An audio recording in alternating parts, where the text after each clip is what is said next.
1 de cada 4 personas en Colombia pasa hambre. Para las familias más pobres, cada comida es incierta. Depende de cuánto dinero les queda en el bolsillo al final de un día de trabajo. Es una crisis aguda potenciada por el hecho de que Colombia está entre los 10 países más desiguales del mundo. Es común que una madre deje de comer 1 o 2 comidas al día con tal de que sus hijos tengan un plato sobre la mesa. Generalmente arroz con huevo o una agua de panela. Los colombianos más vulnerables no comen carne ni fruta. Detrás del hambre se esconden 2 problemas más grandes: la pobreza y un sistema alimentario defectuoso. Y aunque técnicamente ya existen las herramientas que podrían eliminarla, aún falta mucha voluntad política para hacerlo.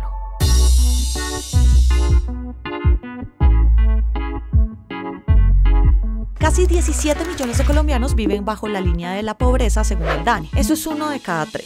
En zonas rurales, la pobreza es tan alta que afecta al 42% de la población. Son familias con pocas oportunidades para salir adelante. La mayoría trabaja en la informalidad y gana del diario. Cada día salen a rebuscarse unos pesos para comprar algo de comer. Los hogares más pobres gastan más en comida como proporción de su ingreso. El 60% de su dinero se va en comida, comparado con el 20% entre los hogares más ricos, según la FAO. Pero también necesitan la plata para pagar el arriendo, los servicios o las deudas acumuladas con tenderos o familiares que les fían para comprar el mercado. La única constante es que el dinero no alcanza. En la pobreza, la probabilidad de acabar el bachillerato es más baja, la posibilidad de acceder a una educación técnica o universitaria de calidad es escasa y un trabajo formal con garantías de salud y pensiones es un sueño lejano. También es común que los niños que viven con hambre desarrollen más problemas de salud cuando adultos. Se ha demostrado que si el cerebro de un niño en los primeros 1000 días de vida no recibe los nutrientes necesarios, el daño cognitivo es irreversible. La desnutrición crónica resulta en un bajo rendimiento escolar que no puede corregirse más adelante en el desarrollo, según UNICEF.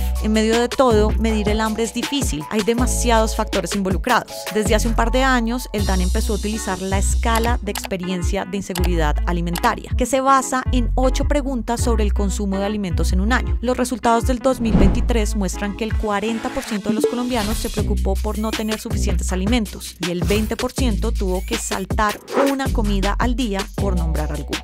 Hoy, 2.3 millones de colombianos enfrentan hambre severa, con una situación particularmente difícil en la costa Caribe, la Orinoquía y el Pacífico. Otros 12 millones tienen que reducir las porciones o la calidad y variedad de los alimentos que consumen. La situación es peor para las mujeres. Tras años de estudiar el hambre, el periodista argentino Martín Caparrós apunta que esta afecta de manera desproporcionada a las mujeres en todo el mundo, debido a la creencia de que los hombres deben ser priorizados en el reparto de alimentos por su rol en el trabajo agrícola. Pero en realidad, las mujeres trabajan tanto como ellos, e incluso más si se suma el trabajo doméstico. Caparrós nota que ellas son las que lideran la lucha contra el hambre al encargarse del cuidado de los niños y buscar ayuda en contextos de pobreza extrema. Las minorías también están en desventaja. Los afrocolombianos, indígenas y migrantes venezolanos son hasta un 15% más propensos a pasar hambre que el promedio. Para luchar contra el hambre, el gobierno Petro le ha apostado al programa Hambre Cero, que consiste en una transferencia monetaria a hogares en pobreza extrema. Es similar a otros programas como Ingreso Solidario o Familias en Acción, que Petro ha transformado en Renta Ciudadana, con la diferencia de que este está condicionado a que los padres se aseguren de que sus hijos vayan al colegio y a chequeos médicos rutinarios. Son políticas útiles en el corto plazo. Entre los más pobres, cada peso adicional se gasta principalmente en comida. El problema es que depender de los subsidios no elimina el problema de raíz. Sin alternativas más estructurales, enfocadas hacia el mercado laboral y la educación, el impacto es nulo. Cuando se retira el subsidio, las familias vuelven a caer en la pobreza y a pasar hambre. Por eso, hablar del hambre requiere una conversación mucho más amplia sobre el círculo vicioso de la desigualdad en el país, pero también del sistema alimentario o de cómo se producen, comercian y circulan los alimentos. Desde los 90, la mayoría de los cereales que consumen los colombianos, como el trigo y el maíz, se importan. En teoría, es más barato que producirlos localmente, pero es un negocio inestable. Por ejemplo, con la guerra en Ucrania, que es uno de los mayores exportadores de trigo en el mundo, los precios se han disparado a nivel mundial. Cuando se delega la producción a un tercero, se pierde la soberanía sobre ese alimento. Los cereales, que ocupan la mayor parte de la dieta colombiana, dependen de países como Estados Unidos, Canadá o Brasil, de donde vienen la mayoría de esas importaciones en Colombia. Los precios que paga un colombiano por un pan en el mercado pueden subir o bajar por eventos externos al país. En cuanto a lo que produce localmente, los desafíos son otros. Los grandes productores están enfocados en cultivos de exportación como la palma de aceite, el café, el azúcar o el cacao. Los pequeños agricultores, que son alrededor alrededor de 2 de cada 3 y producen muchas frutas y verduras para el consumo interno, están en desventaja. Por un lado, la insuficiencia de vías terciarias, que son las que conectan a las veredas con las cabeceras municipales y por tanto con los mercados, dificultan el comercio. De los 142.000 kilómetros de vías, solo el 19% está en buen estado, según el Invías. Por eso, los campesinos tienen que recurrir a intermediarios privados para cubrir el transporte desde las fincas hacia los mercados locales o las centrales de abasto. Como no hay nadie más que compre o sacarlos por cuenta propia es difícil, los intermediarios dictan los precios. Generalmente compran muy barato en el campo y lo venden más caro en las centrales de abasto. Aún peor es que la comida muchas veces viaja del campo a las grandes ciudades para regresar en manos de otro intermediario a las tiendas o supermercados de esas mismas regiones. Esto es lo que la FAO llama reexportación de alimentos, que por la centralización excesiva,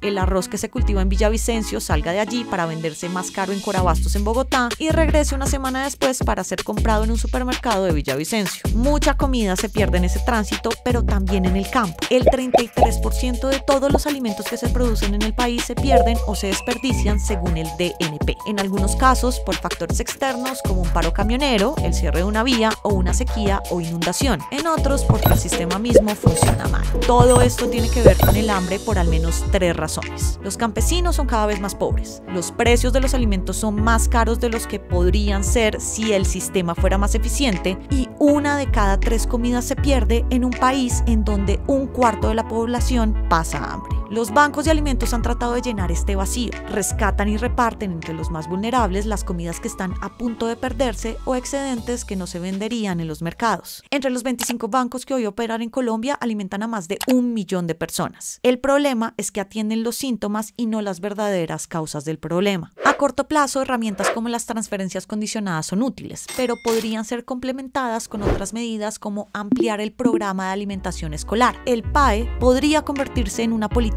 contra el hambre. Según un estudio de la Universidad de los Andes, este programa ha probado ser una política educativa efectiva para incentivar la asistencia escolar y aumentar la probabilidad de acceder a educación superior. Lo ideal sería que el PAE pudiera aportar entre el 40 y el 60% de las calorías diarias de los niños matriculados y que cubriera 1 o 2 comidas durante las vacaciones y los fines de semana entre las familias más pobres. Para hacerlo, necesita una gran inyección de recursos. Pero acabar con el hambre es una misión de largo aliento que los gobiernos necesitan articular como políticas de Estado. Petro puso el derecho a la alimentación como uno de los pilares de su Plan Nacional de Desarrollo, pero necesita aún más voluntad política, sobre todo a nivel regional.